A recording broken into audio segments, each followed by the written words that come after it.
Good morning everyone. तो आज की इस वीडियो में बात करेंगे इंडसइंड बैंक के बारे में और पूनावाला फिनकॉर्प के बारे में।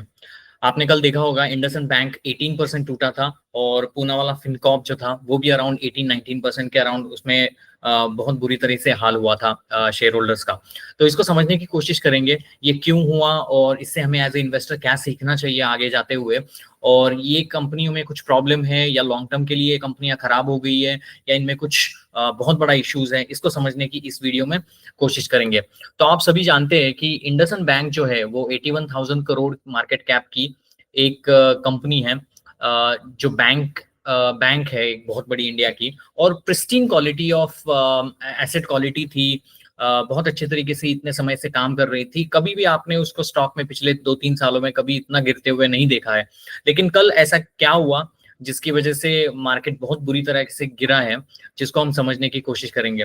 तो इंडसइंड बैंक के रिजल्ट आए और उस रिजल्ट्स में उनका जो माइक्रो फाइनेंस का लोन बुक है वहां पर जो डिटोरिएशन हुआ है जीएनपीए का, तो जीएनपीए का नंबर था 5% से 6% अप हुआ है, और टू व्हीलर सेगमेंट में भी जीएनपीए का नंबर 6% से 7% अप हुआ है, और जिसकी वजह से उनका जो प्रॉफिट है वो डिग्री हुआ है -39% से -39% compare to the Q2 2024, Q2 2023 से Q2 2024 तक 39% से पैट डिग्री हुआ है।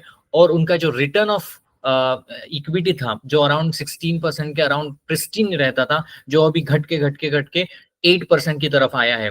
तो एज ए इन्वेस्टर आपको तो पता है कोई भी कंपनी का अगर आरओई नीचे की तरफ जा रहा है और जहां पर प्रॉफिट नहीं आ रहा है तो obviously it's not a good time to be in this company. और जिसकी वजह से ही मार्केट को थोड़ा शॉक लगा कि इंडसइंड जैसी बहुत अच्छी एसेट प्रिस्टीन क्वालिटी वाली कंपनी में इतना सारा एनपीए क्यों हुआ, और इसको हम समझेंगे। So I am sharing my screen so you will understand better कि इसमें क्या चीजें हो रही है और हम इसको किस तरीके से देखते हैं।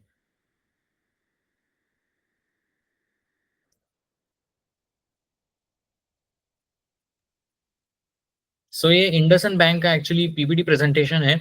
और आप अगर देखोगे इंडसइंड बैंक बैंक के लोन बुक में 13% की ग्रोथ हुई है, डिपॉजिट 15% से ग्रो हुआ है, कासा रेशो भी 5% से ग्रो हुआ है, which is I think these three numbers in the balance sheet, the advances on the loan, deposit in the CASA, this is equivalent to और the same level of HDFC bank के result थे, Kotak bank के result थे, same अनुसार थे। Net interest income भी 5% से बढ़ा है और अदर इनकम्स 4% से बढ़ा है, और टोटल रेवेन्यू जो था वाई वाई कंपैरिजन में वो 2% से बढ़ा है। और सबसे बड़ी चीज है कि नेट इंटरेस्ट मार्जिन, आप अगर देखोगे नेट इंटरेस्ट मार्जिन जो होता है वो 4.08 है।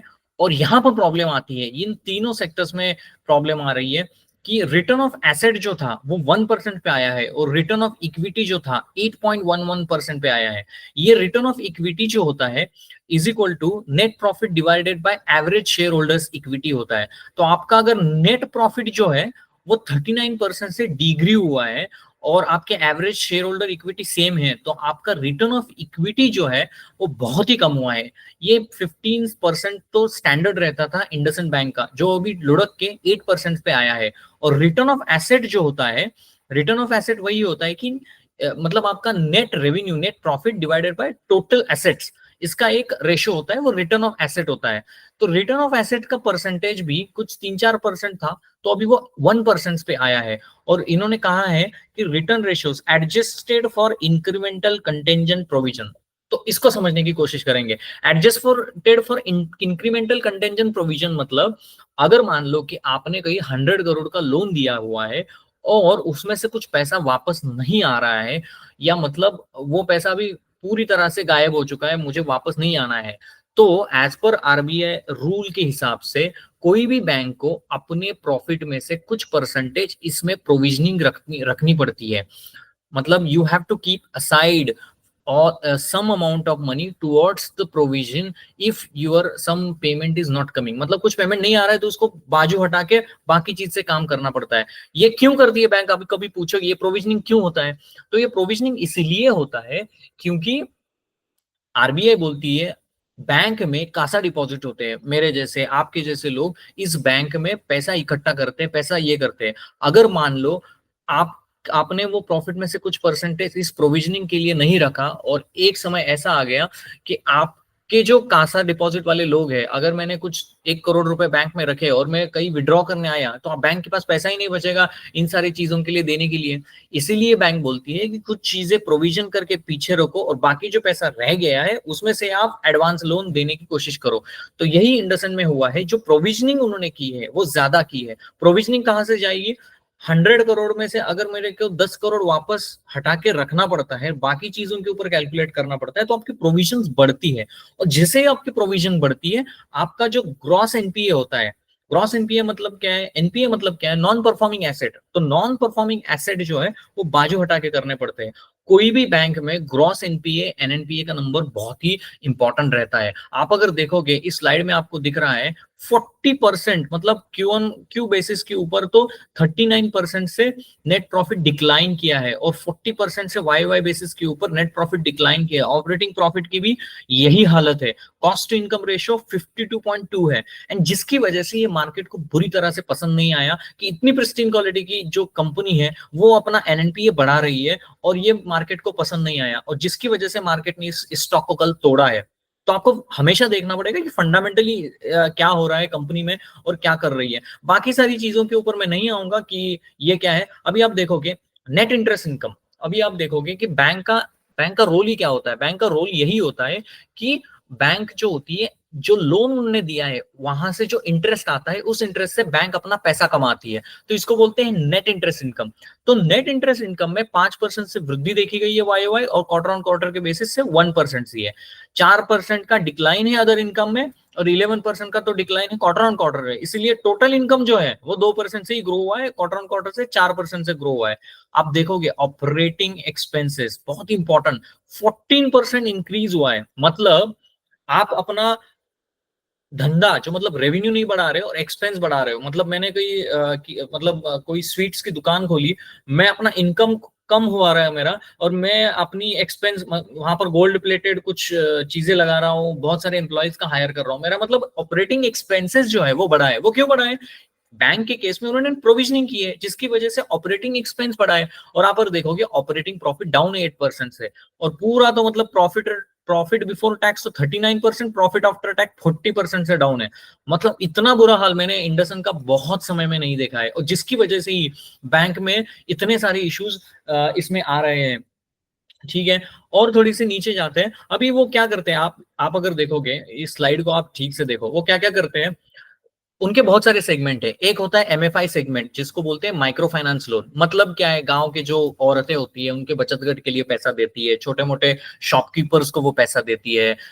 तो ये टायर 2 टायर 3 सिटीज में छोटे टिकट साइज के लोन ये लोग देते हैं। हालांकि वो एनबीएफसी के साथ भी काम करते होंगे। तो ये होता है माइक्रो फाइनेंस लोन। दूसरा कहां पर लोन देते हैं? टू व्हीलर आपको खरीदना है, यूज्ड कार आपको खरीदनी है, तो यहाँ पर ये लोन देते हैं। यहाँ पर आपको परसेंटेज दिख रहा है कि व्हीकल फाइनेंस का इनका जो बुक है वो 25% का है, और नॉन व्हीकल फाइनेंस का बुक है वो 19% का है। इसमें कमर्शियल व्हीकल 10% है, PV small cars, two wheeler, tractors, equipment financing, इनमें 3% का लोन होता है। तो इनका एक पोर्टफोलियो होता है। और बाद में credit card, personal loan, merchant advances, business banking, loan against property, ये सब सारी चीजों में आपको वो दिख रहा है। इसमें एक चीज समझने की है, एक होता है आपका सिक्योर्ड लोन और दूसरा होता है अनसिक्योर्ड लोन। सिक्योर्ड लोन का मतलब है जिसके केस में बैंक के पास आपका कोलैटरल होता है। मतलब बैंक ने आपके कोई प्रॉपर्टी पुणे में पड़ी हुई है, उसके ऊपर अगर कोई पैसा आपको दिया है तो उसको बोलते हैं सिक्योर्ड लोन। मतलब बैंक के पास कोलैटरल है, उसको बेच के तो कुछ करेगी वो। और दूसरा होता है अनसिक्योर्ड लोन, जैसे क्रेडिट कार्ड लोन हो गया, ये जो पर्सनल लोन हो गया, ये जो एमएफआई लोन हो गया, वो अनसिक्योर्ड लोन है। मतलब मान लो कि कोई बंदा पैसा उसने 10 लाख रुपए दे दिया, ले लिया बैंक से और भाग गया। अब बैंक कहाँ, उसके पीछे कहाँ लगी? वो पता है यूएस में जाके बैठा हुआ है। तो वो जब वो आएगा तो उसके ऊपर कार्रवाई होगी, वो बोलेगा मेरे सब लूट गया, मैं क्या करूं।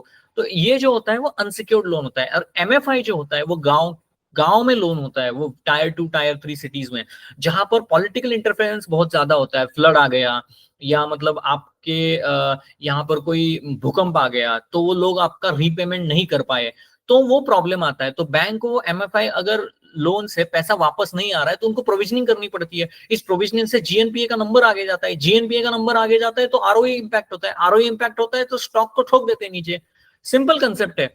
और इन्होंने अपने में कल उनका कॉन कॉल एनालिसिस पढ़ रहा था, इन्होंने कहा है कि they are facing a headwind in the automobile sector, and that's why the loan advances in these sectors is going down. Matlab, they are not able to give the loans as fast because they are saying automobile sector is going through pain. मैं इसके पहले भी अपने में Twitter handle में भी इसका important दिया है एक, कि केपीआईटी का जो कॉन कॉल था वो भी मैं सुन रहा था, और केपीआईटी के कॉन कॉल में भी उन्होंने वही बताया, जो ये केपीआईटी कंपनी है वो ऑटोमोबाइल सेक्टर में मोबिलिटी में काम करती है। अगर वो बोल रहे हैं कि डिमांड में ऑटो सेक्टर्स में प्रॉब्लम है, ये बोल रहा है कि लोन नहीं दे रहा है, तो ओवरऑल सेक्टर्स में प्रॉब्लम है, ठीक है। तो इसकी वजह से ओवरऑल सिनारियो थोड़ा सा गड़बड़ा हुआ लगता है। अगर आपको ये वीडियो पसंद आते हैं तो प्लीज इस वीडियो को लाइक करना, शेयर करना और सब्सक्राइब करना, और कमेंट भी करना अगर आपके कोई सुझाव हो तो इसको हम समझने की कोशिश करेंगे। अभी आते हैं सबसे इम्पोर्टेंट जो स्लाइड है उनकी, जिसकी वजह से सारा पूरा कोहराम मचा हुआ है इस स्टॉक में। आप इस स्लाइड को पूरी तरह से देखो, ये देखो ऊपर है Q2 2025 और नीचे है Q1 2025, ठीक है। ये ग्रॉस एनपीए का नंबर है, मतलब Q1 में कितना था और Q2 में कितना है नंबर, ये क्वार्टर ऑन क्वार्टर के नंबर है, ये बैंक ने खुद ने दिया है, ये मेरा कुछ नहीं है, ठीक है। आप अगर देखोगे इसमें दो चीजों को देखना, ये है टू व्हीलर का लोन सेगमेंट, ठीक है, और नीचे है टू व्हीलर का लोन सेगमेंट। भाई साहब पहले तो 7.05 का आपका ग्रॉस एनपीए परसेंटेज था, अभी ग्रॉस एनपीए का परसेंटेज बढ़ गया है 7.99, मतलब 8% हो गया है। और एमएफआई में आओ आप, 5% से लेके 6.54, 1.54 का मतलब बढ़ गया है। मतलब this is a huge problem in this one, in the MFI segment और टू व्हीलर सेगमेंट में जीएनपीए का नंबर बहुत बड़ा है। 5 और 7% का जीएनपीए मतलब बहुत इंपॉर्टेंट, बहुत बड़ा होता है। 1-2% समझ सकता हूं, लेकिन 5-7% का लोन मतलब दिस इज अनरियलिस्टिकली। इसीलिए आप देखोगे पिछले 2 क्वार्टर से ये स्टॉक चल ही नहीं रहा है, यहाँ पर प्रॉब्लम ही चल रहे हैं, ठीक है। और इधर देखो आप, specific provision of 5287 crore for non performing asset account toward PCR. PCR मतलब क्या है, प्रोविजनिंग कवरेज रेशियो, जहां पर वो मतलब प्रोविजनिंग करना पड़ता है, ठीक है। Floating provision of 70 crore towards the PCR, मतलब पैसे ही बांट रहे हैं, मतलब पैसा वापस नहीं आ रहा है। तो जब कोई भी कंपनी, मान लो कि घर में ही प्रॉब्लम है आपके, आप लोन दोगे क्या? आप कुछ लोन नहीं दे पाओगे। अरे दिया हुआ है पैसा ही वापस नहीं आ रहा है, तो मैं लोन कहां से दे दूं? और बैंक जो है वो लोन के ऊपर ही चलती है। और वैसे भी उनके कासा में भी प्रॉब्लम है, सभी बैंक में प्रॉब्लम है। डिपॉजिट शिफ्ट हो रहा है ये इक्विटी अकाउंट में, बैंक के पास पैसा नहीं आ रहा है, टर्म डिपॉजिट से पैसा वो कमा नहीं पा रहे क्योंकि हाई इंटरेस्ट रेट एनवायरमेंट है। और दूसरे में प्रॉब्लम चल रही है कि भाई साहब मेरा जो लोन दिया है वो वापस नहीं आ रहा है। तो क्या होगा? तो यही होगा जिसकी वजह से ना मार्केट में ना ये कोहराम मचा हुआ है। बाकी सारी चीजें तो मुझे कोई मतलब नहीं करते कि आप कितना ब्रांचेस खोल रहे हो, आप डिजिटली जा रहे हो, ये कर रहे हो, वो कर रहे हो। Asset quality is most important quality for any bank to be in, और उसको आप देखना पड़ेगा। तो इंडसइंड बैंक का यही हाल है। और मोटा मोटी जो है 18% 20% डाउन था, मार्केट ने खाली हाथ बहुत बुरी तरह से इसको लिया है। वैसे मुझे लगता है कि निफ्टी की कंपनी है, प्रिस्टीन क्वालिटी है, उनके सीईओ ने कहा है कि ये Q4 तक ये एमएफआई का जो इशू है वो सॉर्ट आउट हो जाएगा, तो और एक क्वार्टर तक इसमें पेन रह सकता है। तो प्रॉब्लम है कि 1-2 क्वार्टर तक पेन रह सकता है, लेकिन बाद में I think the quality of management they have, I think they will come back. But for share holder its weight and watch situation for the this one, ठीक है। सो होप आपको ये पसंद आया होगा इस केस में। तो अभी थोड़ा बहुत वापस आते हैं दूसरे कंपनी के ऊपर, जिसका नाम है पूनावाला फिनकॉर्प। ये पूनावाला का नाम आपने कोविड में बहुत सुना था, जिसका जो सीएमडी है आदर पूनावाला, उन्होंने अपने कोविड के शॉट बनाए थे और आपको मुक्ति दिलाई थी। तो इस कंपनी के ऊपर आते हैं। मैं उनका नाम क्यों लेना है मैं आपको बताता हूँ। क्योंकि यार देखो, झूठ बोलने का ना एक तरीका होता है, जिस तरीके से उन्होंने झूठ बोला है। मतलब इनके इस महीने में कुछ बिजनेस के अपडेट आए थे, और उन्होंने उस अपडेट में लिखा था कि 40% से उनके पूनावाला फिनकॉर्प का ईयूएम बढ़ा है, मतलब एसेट अंडर मैनेजमेंट 40% से बढ़ा है, इसका उन्होंने कहा था। लेकिन उन्होंने कुछ नहीं कहा है कि हमारे यहाँ पर प्रॉब्लम चल रहा है, हमारे यहाँ पर कुछ प्रोविजनिंग का इशू चल रहा है, लोन वापस नहीं आ रहा है, एसटीपीएल में इशू है, ऐसा कुछ नहीं बताया। वो बता सकते थे लेकिन बताया नहीं। बहुत सारे लोगों ने उसमें पैसे डाले और अभी वो पछता रहे हैं, क्योंकि जब रिजल्ट आया है बहुत ही शॉकिंग रिजल्ट है। मैं आपको बताता हूँ क्यों। I hope you can able to see my screen, right.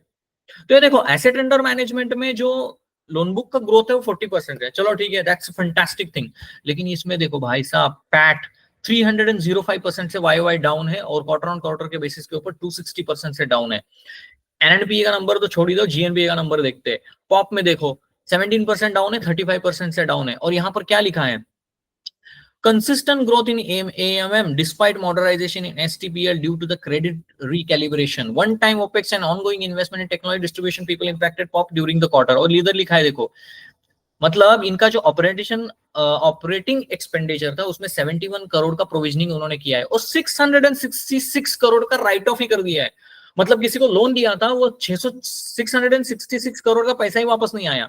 भाई साहब तुम एओएम करते हो 28,300 करोड़ का, तो इसमें वापस ही नहीं आया। तो आप देखो प्रॉफिट की क्या हाल है, प्रॉफिट ही नहीं है, तो प्रॉफिट गायब होगा तो ऑब्वियसली आरओई का नंबर ये होगा। और मुझे सबसे खराब बात लगी उनका विजन देखो, to be the most trusted financial services brand. भाई आपने एक महीना पहले जो आपने बिजनेस अपडेट दिया था, आप बोल सकते हो हमारे प्रॉब्लम है, आपने सिर्फ बोल दिया कि हमारा हमारा एयूएम बढ़ रहा है और लोगों ने सोचा कि एयूएम बढ़ रहा है, एसेट क्वालिटी मतलब उसका जीएनपीए का नंबर अच्छा है, एनएनपीए का नंबर अच्छा है, तो लोगों ने पैसे डाले। बाद में देखा कि भाई सभी गड़बड़ा रहे और 5-6 साल में 5% मतलब 5 टाइम्स एयूएम करना चाहते हैं ये लोग। ठीक है, अभी मैं देखूंगा कि इसमें किस तरीके से आपको मैं बताऊंगा। तो ठीक है, बैंक और पूना वाला फिनकॉर्प में क्या फर्क है? तो पूना वाला फिनकॉर्प जो एक कंपनी है ना, तो वो नेक्स्ट बजाज फाइनेंस बनने की कोशिश कर रहा था और उनका जो most of the loan book आता है वो एजुकेशन लोन से आता है, गोल्ड लोन से आता है, पर्सनल लोन से आता है। यहाँ पर आप देखोगे अलग अलग वेरियस टाइप का टिकट साइजेस है। मतलब किसी को 1 लाख से 75 लाख तक का लोन देता है, किसी को 1 लाख से 30 लाख तक का लोन देता है, बिजनेस का लोन देता है, प्रोफेशनल लोन देता है, मशीनरी लोन, ये सब सारी चीजें के मतलब प्री यूज्ड कार है आपकी तो उसको आपको खरीदना है तो उसको लिए वो लोग लोन देते हैं। ठीक है, अभी उन्होंने कहा है कि गोल्ड लोन को बढ़ाएंगे जिसकी ब्रांचेस वो बढ़ाना चाहते हैं, लेकिन आप कंपेयर करोगे वो लोग बाकी चीजों में एमएफआई सेगमेंट में अपना एक्सपोजर जो है वो कम करना चाहते हैं। ठीक है, इसमें नहीं आते। अभी थोड़ा सा ना इसमें आ जाओ आप, ये देखो एमएसएमई में सिक्योर्ड और अनसिक्योर्ड में 33% का एक्सपोजर है, पर्सनल कंज्यूमर में 28% का है और लोन अगेंस्ट प्रॉपर्टी में 19% का है, पीओसी में 15% का है। ठीक है, आप अगर देखोगे उधर एक स्टेटमेंट है, क्या कहा है? Right balance of secured to unsecured 51.49, मतलब सिक्योर्ड जो है वो 51 है। मैंने पिछले में कहा है कि सिक्योर्ड क्या है और अनसिक्योर्ड क्या है। ठीक है, तो सिक्योर्ड में 51 है, अनसिक्योर्ड में 49 है, तो बहुत बड़ा एक्सपोजर पूना वाला का अनसिक्योर्ड है और यहीं पे प्रॉब्लम चल रहा है। आपको ये देखना पड़ेगा कि मेरी जो एनबीएफसी कंपनी है पोर्टफोलियो में वो सिक्योर्ड लोन करती है, अनसिक्योर्ड लोन करती है। सिर्फ स्टॉक में बनने से कुछ नहीं होगा, देखना पड़ेगा कि क्या हो रहा है। ठीक है, लोन प्रोग्रेस प्रॉपर्टी में तो पैसा आता है, ये अनसिक्योर्ड सिक्योर्ड में तो 30% का उनका लोन बुक है। ठीक है, आप अगर देखोगे वो बोरोइंग वगैरह तो ठीक है, मैं एक स्लाइड आपको दिखाना चाहता था, that is like mind bobbling हो जाएगा आपके लिए। ये देखो, this is the slide I wanted to show you all. ये स्लाइड को ना थोड़ा आराम से देखो कि इसमें हो क्या रहा है, मतलब क्या चल क्या रहा है बैंक में। नेट इंटरेस्ट इनकम की ग्रोथ है वो 22% से हुई है। हालांकि पिछले क्वार्टर से तो डीपी आया है 641 676 करते थे, अभी तो 645 पे आ रहा है। कॉस्ट इनकम रेशो देखो 36 के रेंज में अराउंड रहता था, बाद में 56 हो गया है। ऑपरेटिंग एक्सपेंडिचर रेशो देखोगे भाई 3.9 से 5.4 हो गया है, ये अच्छी बात नहीं है बैंक के लिए। देखो एक सिंपल सी बात है, कोई भी फाइनेंशियल्स में क्या है ना, आप अगर घर के बाहर खड़े रहो और मुझे बोलो कि 10 करोड़ का लोन चाहिए, तो बहुत सारे लोग आपको लोन देने के लिए तैयार हो जाएंगे और लोन लेने के लिए भी लोग तैयार हो जाएंगे। मैं अगर कंपनी खोलता हूँ और मैं बोलता हूँ कि मेरे को लोन देना है 5% से 10 करोड़, लोग आ जाएंगे आपका लोन लेने। लोन लेना इजी है, इसीलिए सेल्स का फिगर देखना, एयूएम का फिगर देखना for NBFC is nothing. You have to see this cost income ratio क्या है, operating expenditure to AUM ratio क्या है। अगर वो फ्लैट रहता है then it is a good thing. मतलब कोई भी कंपनी अपने लोन बुक को बढ़ा रही है without compromising asset quality, that's a good thing. But if you are growing like 60% with increasing your asset quality, मतलब एक ना एक दिन बैंक बैंकरप्ट हो जाएगा, वो लोग पूरा शेयर होल्डर का पैसा लेके चले जाएगा। और जिसलिए स्टॉक जो है वो कल 250 पे न्यूज आया था, 18% डाउन है। इसको देखो आप, STPL portfolio one-time provisioning of 666 crore taken during the quarter and recalibrated on credit parameter. PCR improved from 52 to 84. Wow, मतलब मजाक की बात है। ये ग्राफ देखो, this is very important graph. 1.36, 1.33, 1.16, 0.67 से डायरेक्ट 2.10, मतलब जो जंप है परसेंटेज में वो बहुत ही ज्यादा है। तो ये जो है ना, ये बहुत इंपॉर्टेंट होता है। जीएनपीए का number, gross NPA, non performing asset का नंबर बढ़ रहा है and this is increasingly high on this line. आप अगर देखो, ये जाओ, आ जाओ प्रॉफिट के ऊपर आ जाओ, Q1 2025 में प्रॉफिट किया था, सॉरी Q1 2025 में प्रॉफिट किया था, प्रॉफिट बिफोर टैक्स था 390 करोड़ और प्रॉफिट आफ्टर टैक्स था 292। अभी क्या हुआ है देखो, profit after tax -600 -471, profit before tax -630। Now you think what is happening, stock आगे बढ़ेगा क्या? You are on the losing side and we don't know because there is a change in the management. New CEO आया है, वो HDFC के उठा के उस बंदे को लाया है, वो बोलेगा ये पुराना आदमी का इशू है, मैं क्या करूं, मैंने तो वन टाइम में राइट ऑफ कर दिया, अभी मुझे पता नहीं है। तो क्या होता है जब आपकी एसेट क्वालिटी खराब होती है ना, तो ये फाइनेंस कंपनी बैंक से ही तो पैसा लेते हैं, वो कहाँ से लेते हैं? तो बैंक ही देने के लिए 10 बार सोचेगा, यार इनका तो जीएनपीए का नंबर हाई है, तो बहुत पैसा देने में प्रॉब्लम है। अगर आपके पास पैसा नहीं है तो आपको लोन देवोगे किसी को? तो ये भी प्रॉब्लम है ना।